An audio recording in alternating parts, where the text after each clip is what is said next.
Hey listeners, Nat here.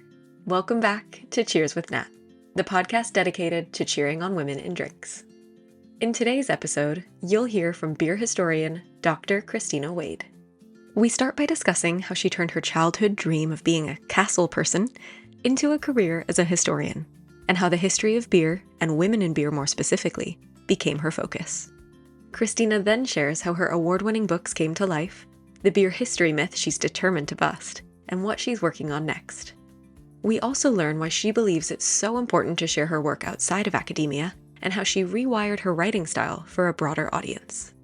Lastly, you'll hear about some of the new hobbies that keep her grounded outside of work, given that her hobby eventually became her work.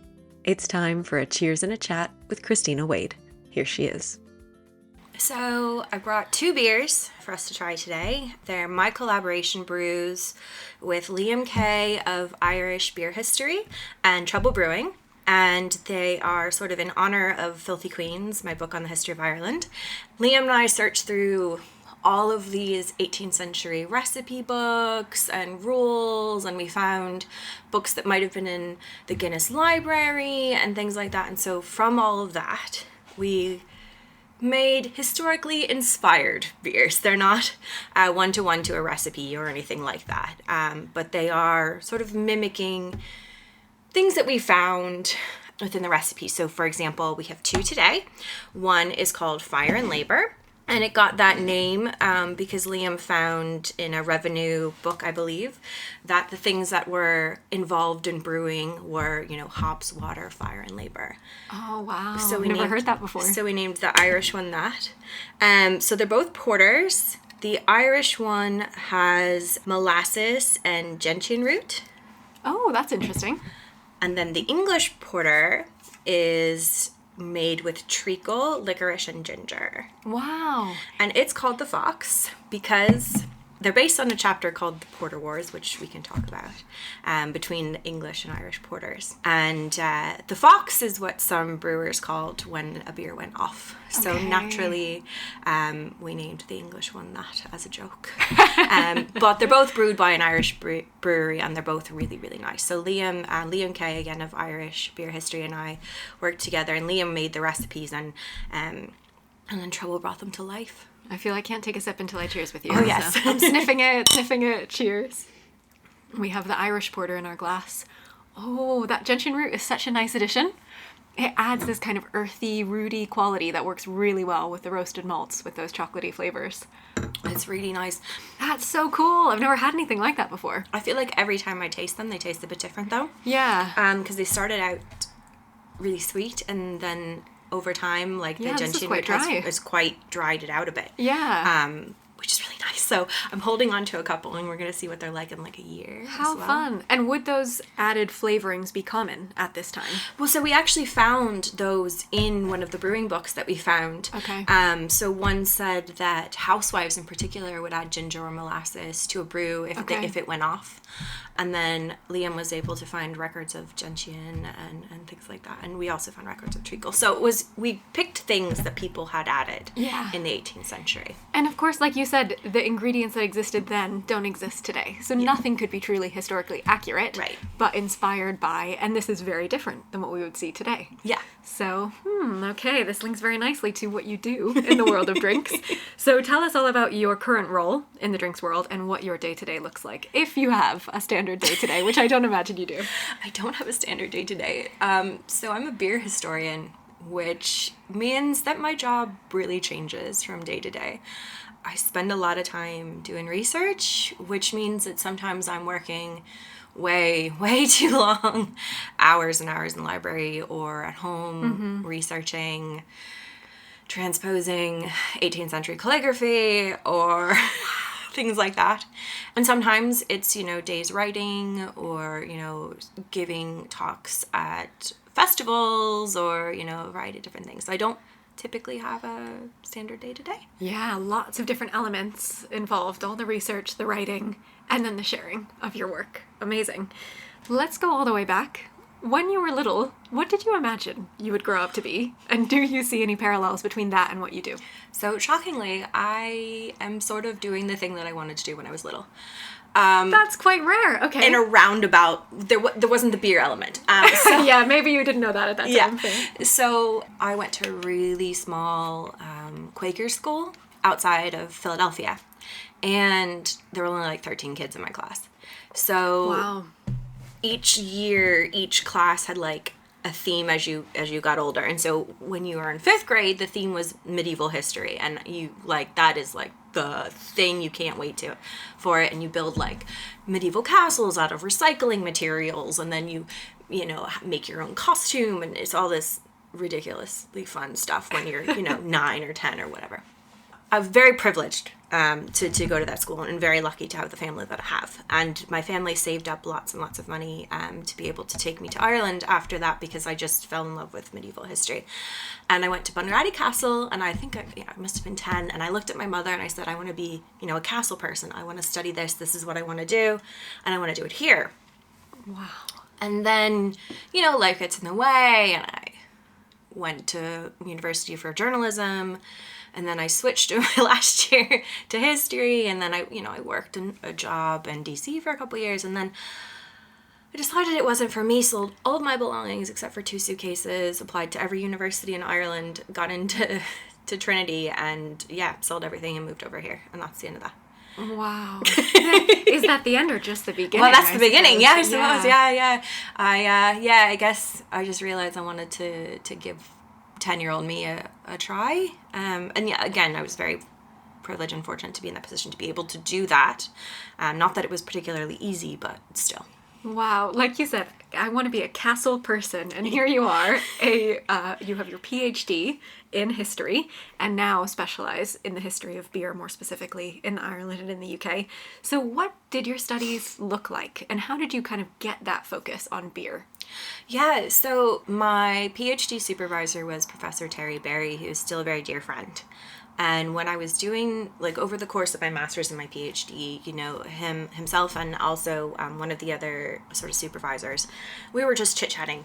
And they're basically like, you need to have a hobby, because academia can be soul crushing if you put all your eggs in that particular basket, because, people will disagree with you, and it can be really difficult. So, basically get a hobby. So when I was in the US, my friend Alicia Gilreath and I sort of fell in love with craft beer together. And she started a women's beer group, and I helped her start that. And so I was like, okay, I'm going to start one here, and maybe I'll get, 3 friends out of it, because all of my friends from the master's program have moved back to their respective countries as well. So I did that, and then that's sort of grown. And then over the course of that, people are like, oh, you're a historian. What about beer history? And I'm thinking, well, what about beer history? You're like, that's just my hobby. I study something else. Yeah. What history were you focusing on at that time when you started your studies? I was doing gendered symbolism in Viking burial as a medium to negotiate power, which is basically the title of my thesis. But holy moly. Yeah. Can you break that down for me? Yeah. So I was looking at graves and funeral rites in Ireland, and how they used gendered symbolism to sort of talk about... So when I mean gendered symbolism, what I'm talking about is like a sword in a burial doesn't necessarily mean that the person buried there was a warrior, or male even. At the time of death and funerals, they're used to negotiate your position in like the social The hierarchy. Okay. So a lot of times those graves represent the conspicuous destruction of property. Basically, like, we have so much money, we're going to chuck this away. Everyone who's watching can see that we have all of this money and we are this powerful entity. And look at all these things that we can basically destroy with this person. Wow. And so they use various symbols. You know, the sword is, associated with high status masculinity. We have high status female markers like oval brooches and things like that. And so what do they tell us about the society that buried them? Why were they there? And it also deconstructs the idea that sword equals male warrior, because it doesn't. It didn't. Yeah. Okay. So that's sort of what I do. Wow. So you had the focus on women. And then you had all these people asking you, well, hey, you like drinking beer. What's the history of beer? Is that then how you started going down that path to learn more about beer and then brought your focus on gender to beer? Absolutely. Because and beer history? Absolutely. I was really interested in the role of women within the brewing community and how that kind of got neglected for many years or sort of erased, which is shockingly recent, actually, in sort of the literature. So that really struck me, and then the more I was digging into it, the more I was like, oh, I want to know more about this, and I want to know more, and then, oh, I'll write this book, and I'm writing this book for me, and if anyone else wants to read it, that's cool, but I want to know, so I'm gonna write this. And is that really the way to get your work out there as a historian? It really has to be a book. Or I guess if you feel there has to be enough to say for it to be a book. Yeah, I think these days there's a lot of really amazing ways to talk about your work, and I think podcasts are really important. Even blogs, I started with a blog, so I think blogs are great, but you can exhaust yourself if you have so many mediums. So I do recommend sort of picking one or two, depending on what you want to do, because I personally will say that I struggle when I'm in depth in the depths of a book to then also maintain social media and other posts. It's so much. You're like doing 3 jobs because you have to write the other work, write your book, and promote yourself. And spread the word. It's so much. Yeah. Tell us a bit about your blog, how you got started, and then we're going to come to your award-winning books, and I will shout out all the awards that you have recently won to give you all of your credit and recognition. Oh, no. So where did you get started with your blog? So I started my blog sort of just researching women in beer history and thinking to myself, a lot of this stuff is behind paywalls. I have access as an academic that other people don't. So let me pull a few things together and write it for a general audience and see like what interests me as well. Like, oh, I read this is really cool, you should read this, and here's some sources. And it was really important to me to make sure that I had sources that other people can read. I'm not just saying this and you can trust me. You shouldn't trust me. You shouldn't trust anybody. you should, unless they can provide their sources, and you should, look at those sources if you're so inclined. Right, and that's your academic training coming through. Yeah. You got to show where you're getting your information from. And I think that's great because there's so many people, particularly interested in beer history, who aren't in academia, and I want them to have access to that information if possible. So I also try to find sources or ways for them to get a source that is accessible, so through Internet Archive or, things like that, so they can access those sources if possible. And so you're sharing, people are engaging. At what point do you realize there's a book here, and where do you go next with that idea? Yeah, so it was always kind of floating around in my head, and I was always like, yeah, I'm going to write a book out of this. And then it took me a while to get kind of serious about it. And then I was like, you know what? I really want to read this book. So I'm going to write this book because I want to read it. I love that. This needs to exist. I guess I'm going to have to be the one to make it. Yeah. Yeah. So I started working on what would become Filthy Queens, A History of Beer in Ireland. And I was just working away on that. I got the first 3 chapters done. And then I was sending it out to publishing houses. Just, here's what I have. And, getting feedback like, this is great, but it's a little too academic, which is kind of where the Beer Ladies podcast came in, because being the resident historian there sort of rewired my writing style to be able to speak to a general audience. Because at first I was writing the book, I think I was writing it academically, but with an idea of, oh, the general audience will be interested in it. And then working with the podcast, I realized, okay, no, I have to change There's a very different way of speaking to these 2 different audiences. Yes. Okay. So then I changed the way that I wrote, and that's kind of where you get the voice in Filthy Queens now. Yeah. So you have 2 award-winning books. I know that this is always something. You're very, very humble for your amazing work. So in 2024, you released The Devils in the Draft Lines, 1,000 Years of Women in Britain's Beer History. And then in 2025, Filthy Queens, A History of Beer in Ireland came out. You took home the British Guild of Beer Writers Best Book Award for both of those books in 2024 and 2025.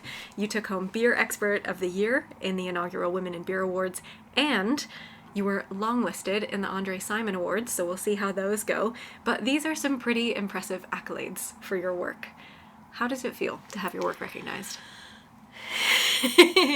Yeah, so it's shocking. It's really shocking. In the best way, in the very best way. It's just, I'm kind of like, oh my gosh, you want to read my book? You like my book? My book? Really? Like, wonderfully shocking, and I have no words, as you can tell. I'm not being very articulate right now.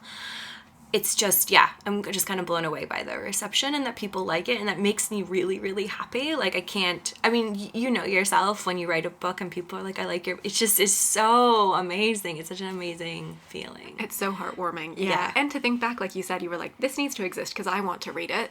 And then you realize, oh gosh, all these other people want to read it too. And you're getting recognized from the industry for your great work. So tell us a bit about both books for someone who hasn't heard about them yet. So Let's talk about Devils in the Draft Line first. Perfect. So in the midst of writing Filthy Queens, I was approached by Camera to write a history of women in brewing in the UK. And basically they were like, would you like to write this book? And I was like, oh yes, absolutely. I'm very much into it. But they wanted something a bit different. So it was important for them to have me marry interviews with modern people in the brewing industry as well as the history. So The Devils in the Draft Lines covers basically from the Black Death up to through the 20th century of brewing in the UK, so Scotland, England, and Wales. With that, I've interviewed brewers, I've interviewed women in marketing, I've interviewed women in advertising, activists, artists, podcasters, bloggers.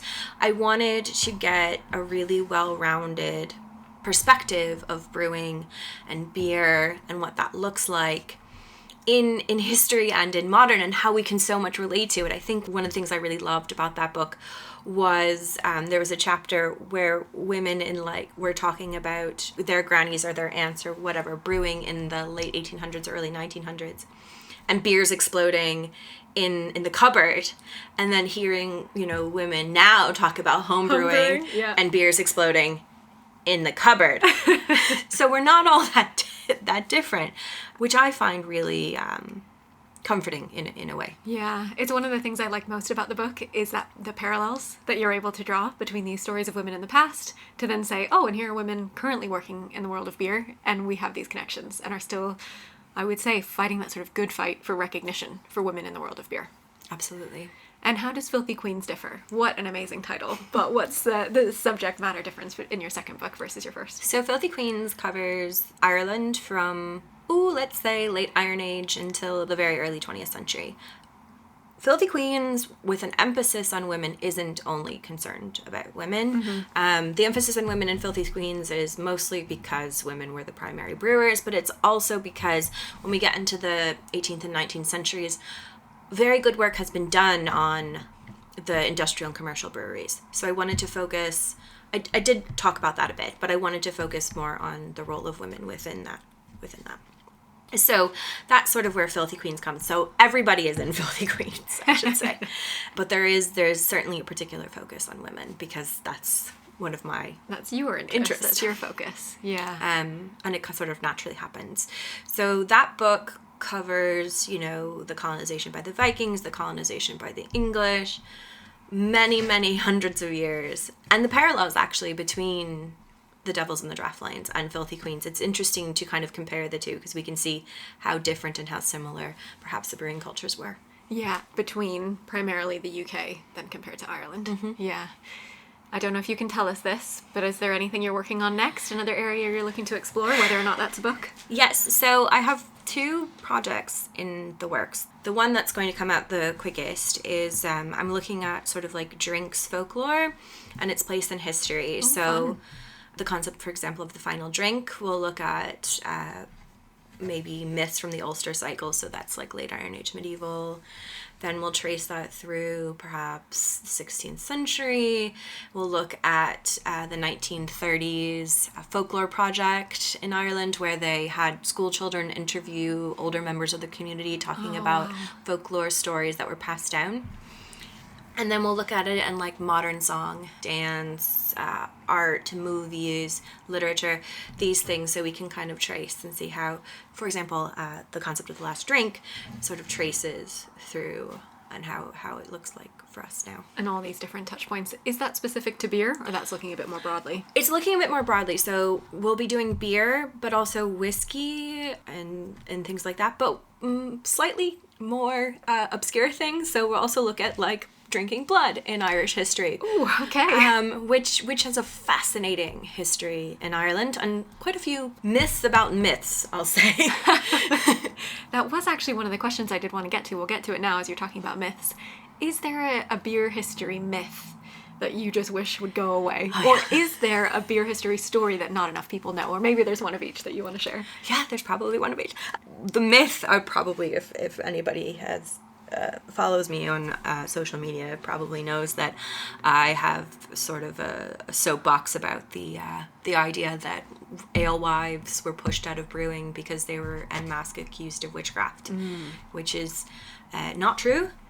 In The Devils in the Draft Lines, I go through the witch trials, I look at the cases, I look at the witch pamphlets afterwards, I look through all of these stories to see, okay, what were the people being accused of? And actually what you find is that many women who were accused of witchcraft were accused of disrupting other women's brews.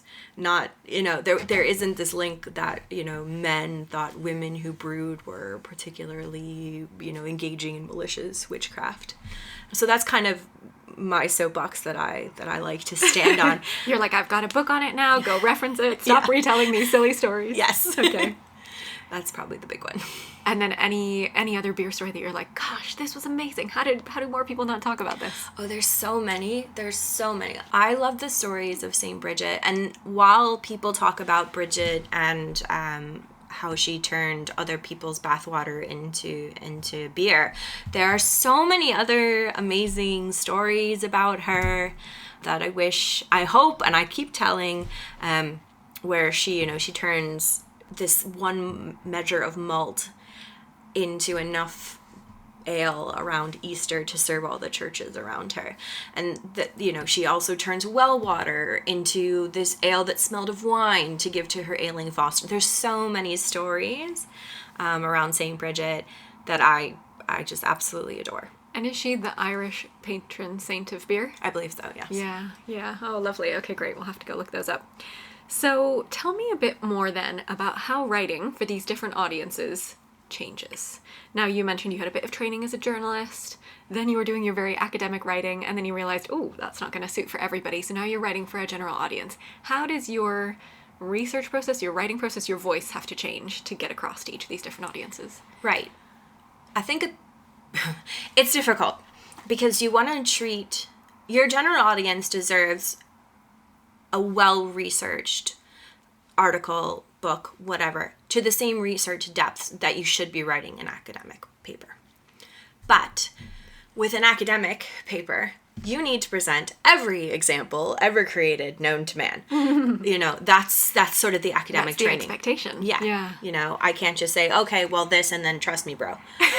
And then your general audience isn't going to want to read every single story ever known to man. Okay. So with a general audience, I do have to choose one or two examples and then provide other, citations that they can do their own research on or, allude to more. So I think with a general audience, they are trusting me a lot.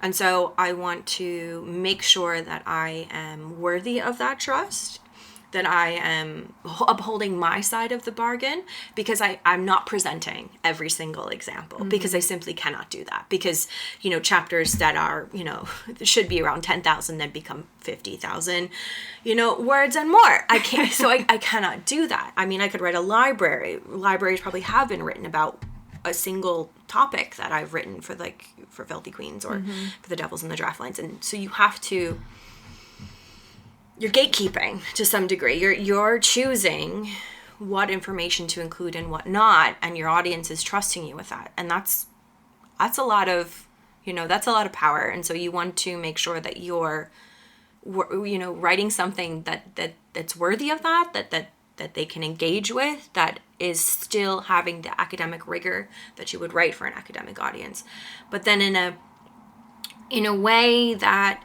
speaks to them. So I write how I speak. Yeah. So I write like I'm talking to my friends in the pub over a pint. And if I can't say it out loud and how people understand it, then it needs to be rewritten. Mm-hmm. That's how That's your gauge. Yeah. Yeah.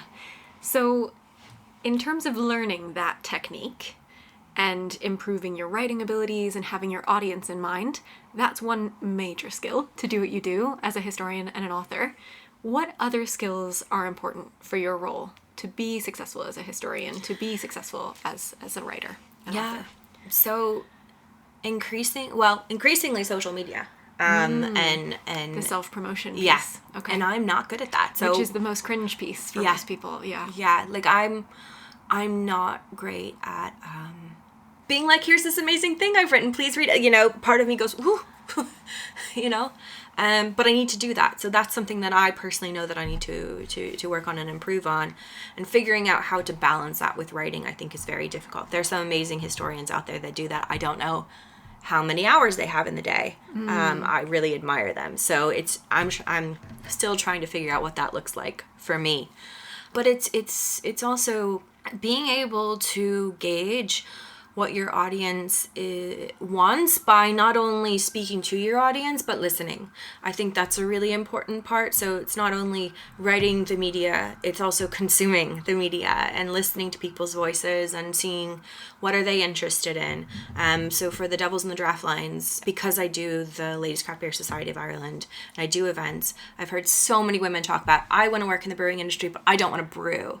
So I was like, okay, it's really important then when I'm talking about this book, when I'm writing the Devils in the Draft Lines, that I include non-brewers in the book, because I think, that's a great avenue if you want to work in craft beer, but you don't have an interest in brewing. So I wanted to make sure that we were hearing from women who weren't necessarily brewing, but were, academics or in marketing or in advertising, very important jobs within beer, or educators like yourself. There are all these really important roles that aren't just brewing. Yeah. And it's showing people what the options are out there. Exactly. And the different ways to get involved in the world of beer. So I hear your point there, that there's this demand from the publishing world that you need to have your own audience, but you're spending your time squirreled away in the library reading all of these stories. But you do this sort of many different ways of interacting with people, as you mentioned. So you've got Ladies Craft Beer Society of Ireland that you founded back in 2013. You've got the Beer Ladies podcast, and you started doing some walking tours as well around Dublin. So tell me about these other pieces that you do in addition to your writing and your research. So the Beer Ladies podcast is one of my favorite things in the world. I get to do it with, three of my closest friends in the world, and it's basically getting together with your buddies and having a chat about beer stuff. And honestly, we're not scripted or anything, which means we love a tangent. But it's so nice because it's the same conversations that we have in the pub. When we get together, we have with Beer Ladies, and then sometimes we have these amazing interviews and people come on, and it's just been a wonderful, wonderful, invaluable experience. And I can't wait to kind of get back and stuck into that now in 2026. So I love that. And then the Ladies Craft Beer Society of Ireland, again, I've met almost all of my friends through that organization. Just amazing, inspiring women, who climb mountains, who speak multiple languages, who, are on the board of the National Library. I am in awe of all of them, and just feel very lucky to be surrounded by just basically the coolest people. I really think, not biasly at all, but I think people in beer are just really, really cool people. Yeah, and just all connected by that shared love of beer. It's amazing, all from different backgrounds. And then you've got your tour, your walking tour.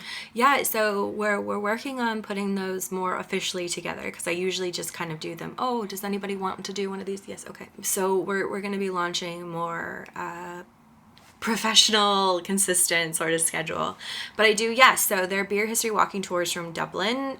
We start sort of in the Viking Age in around Dublin Castle, and we work our way out towards 19th century brewing in the Liberties and Guinness and everything in between. So that's a bit of fun. Yeah, that's really cool. Do you have a preferred way to engage with people? Is it the writing, the presenting, the tours, the podcast, the pints in the pub, or you like that mix of everything? I kind of like a mix of everything because sometimes I really like to talk to people, but I can find that very, like, draining. Yeah. Not in a bad way, like, love it, here for it, but... Yeah, you gotta recharge your batteries. Yes. Yeah. So I can't consistently do that, whereas, like, having a bit of everything, it's like, okay, you know, I've been stuck in the library for a week or two.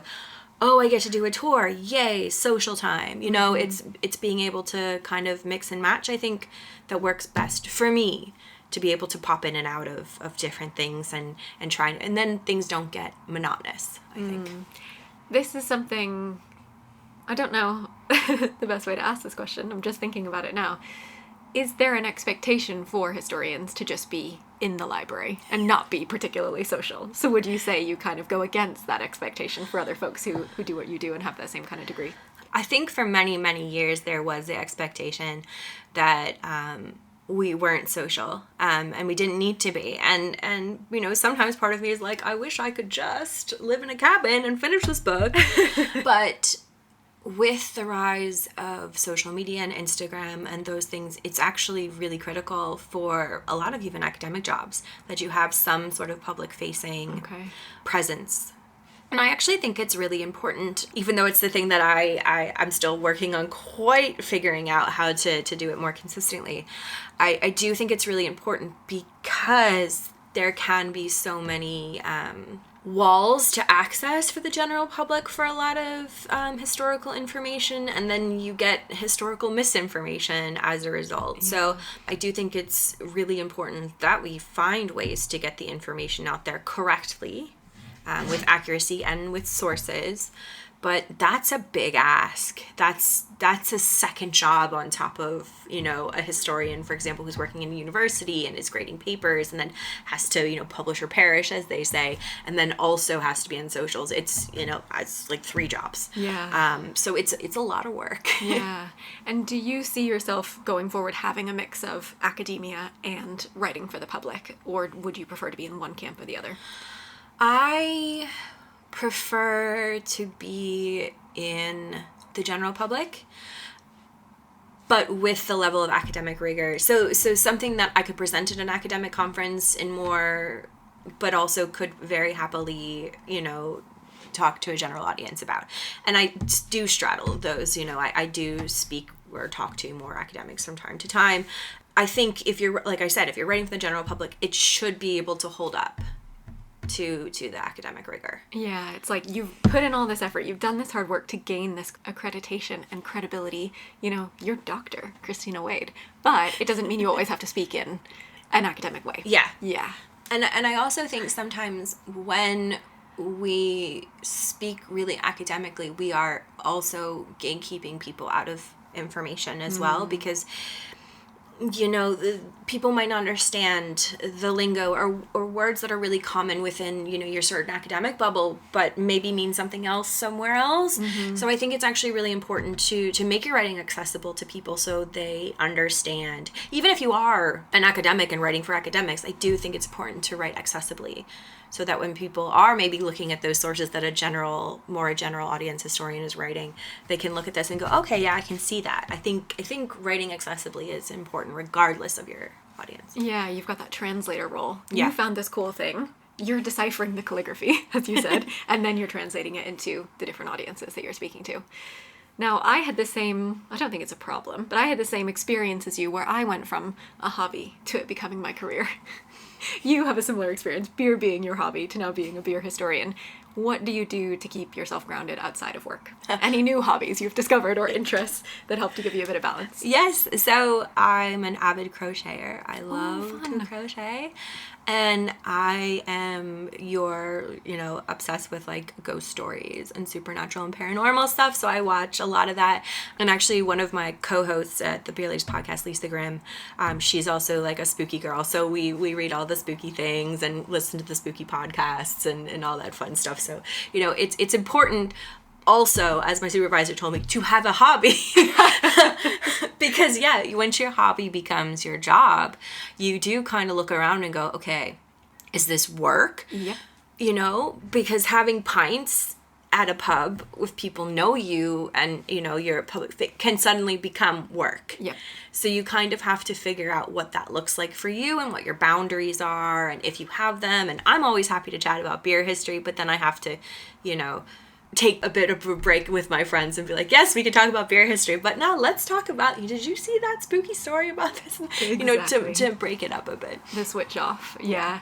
And do you, when you go out, normally stick to beer as that as your hobby or interest, or do you kind of dabble in other beverages as well? I absolutely dabble in other beverages. Yeah. I'm definitely like, I like a nice gin and tonic.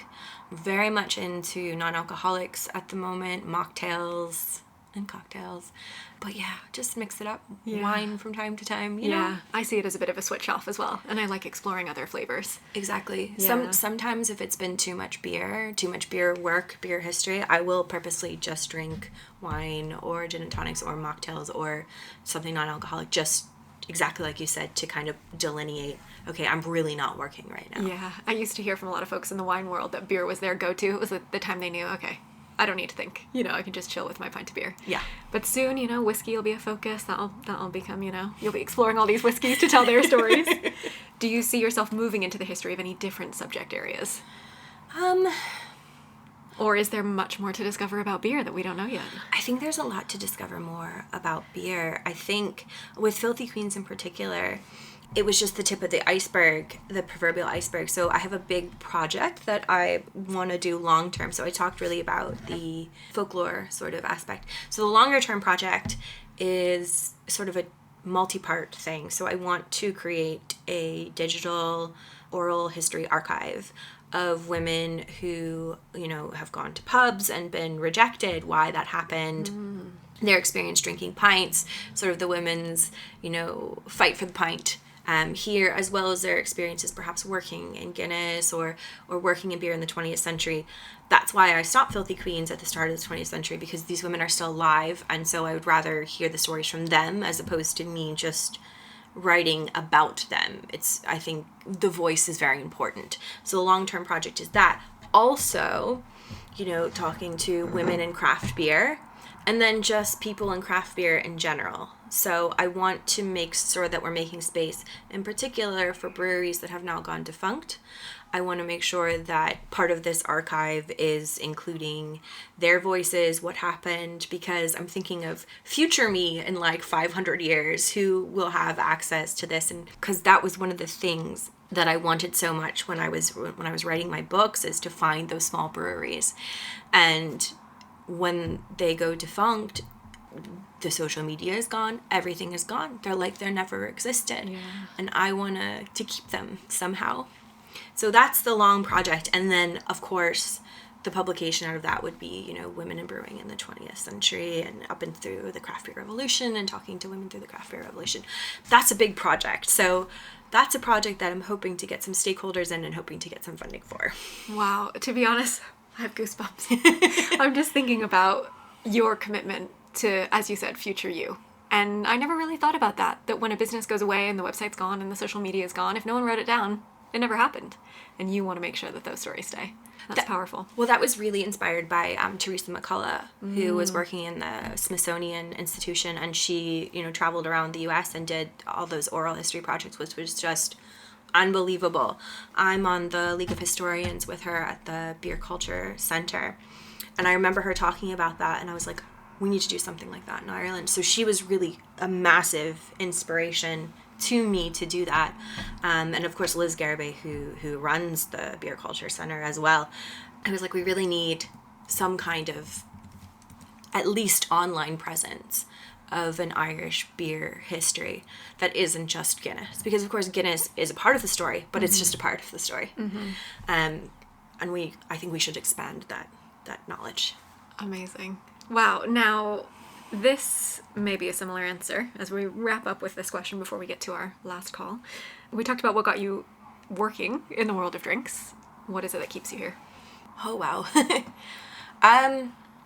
I love it. Like, genuinely, it matters to me. And the beer community in Ireland is so kind. And Filthy Queens, in many ways, was my sort of love letter back to them. Because when I moved here and I started the Ladies Craft Beer Society of Ireland in 2013, they didn't know me. You know, they had no idea who I was.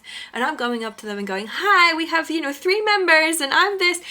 And you couldn't have had warmer, more kinder reception, to me just saying, hello, I love beer. And, and I've grown with them, like Trouble Brewing, who we did this collaboration with. They are friends of mine, that I've known them now, since 2013. And it's amazing to see how successful they are, how they've grown. They're an incredible brewery, but they're also friends of mine. And so I think the brewing industry in Ireland is very collaborative. They're very kind. And so I want to shout about them. And, they're part of this amazingly long brewing tradition here. So a lot of it is simply because people in the brewing community here are amazing. And I want to keep talking about that. Yeah, right? There are a lot more stories to be told. Yeah. Oh, amazing. Okay, last call. Quick questions, quick answers. Do you have a favorite beverage-related book, podcast, or program? Whew, that's a hard one. I really like Donal Fallon's book about the Dublin pub social history. Ooh, fun. That book is phenomenal. And Ali Dunwar's book about the pints, I think is also pretty fantastic. So I'm going to toot the horn a little bit for some Irish beer history. Both of those books are, I think, absolutely excellent. There we go. In addition to yours, lots of reading to recommend from this book. What are you streaming at the moment? I just finished His and Hers. It's a crime. Your fave. That's your space. Okay. Yeah. Your spooky stories, your crime. Yeah, I'm not really a true crime person, but I do like a fictional crime. So this was a good one. Yeah, so I'm streaming that, and then I think I'm going to watch Stranger Things, but I've heard mixed reviews, so I'm not. Do you want to commit all those hours? I know. Someone said to me, well, I had to watch it because it was last season. I just had to wrap it up, so maybe you're in that boat. Yeah, I've watched every other season. So. Yeah, right, why not? Well, that was me with Emily in Paris. Oh, yeah. I've watched every other season, so why not? Dream drinks destination you want to visit? Ooh, that I want to visit? Brazil. Oh, tell me more. The beer community, the beer there and the beer community is just amazing. I have some Brazilian friends who talk so I just need to go to there. They talk so highly of they used to be brewers, or they used to work in beer, or they, beer aficionados. And then I believe Melissa Cole was there, and Ron Pattison goes over to brew, and I'm like, I need to go there. I've heard so many stories, and now I'm just hooked. I really want to go to Brazil. Yeah, I'd love to try a proper Catarina sour as well. I think that would be amazing, because there's fruits there that just don't even make it over here. Right. So yeah, a whole new world to explore. And the food. Celebrity you'd like to share a drink with? Ooh, that's a hard one. If she was still alive, Carrie Fisher. Why is that? Star Wars nerd. Enough said. All right, last one. If you could only drink one beverage other than water for the rest of your life, what would it be? Maybe sour of some description, because then it's got, it can quench your thirst a little bit. It's got a little bit of booze in it. Yeah, probably some kind of a goza, maybe. Oh, that sounds great. I don't even know what I would say for that answer myself. I need to have a think. One. It's a really tough choice, I know. I'm making you do the hard work. Thank you so much for your time. Thank you. That's it for this week's episode. Thanks so much for listening. Be sure to check out my Instagram for Christina's edition of Guest Fest, where she shouts out some of her favorite hospitality hotspots. Then join me right back here next Wednesday for episode 5 with Agua de Madre founder Nicola Hart. Cheers!